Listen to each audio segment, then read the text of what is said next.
Ipakita sa mundo na okay ka. Magaling magdala ng problema sa buhay. Narinig mo na siguro ang linyang ito.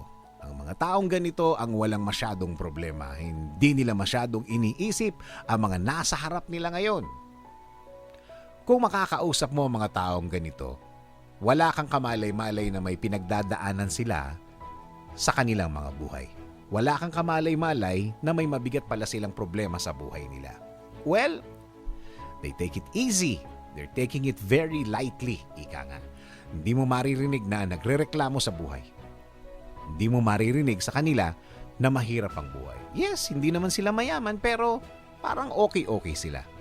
Na mabuti ang kinalalagyan nila. Masarap maging kaibigan ng mga taong ganito. Wala silang ipinapakitang paghihirap o pag-init ng ulo sa mundo.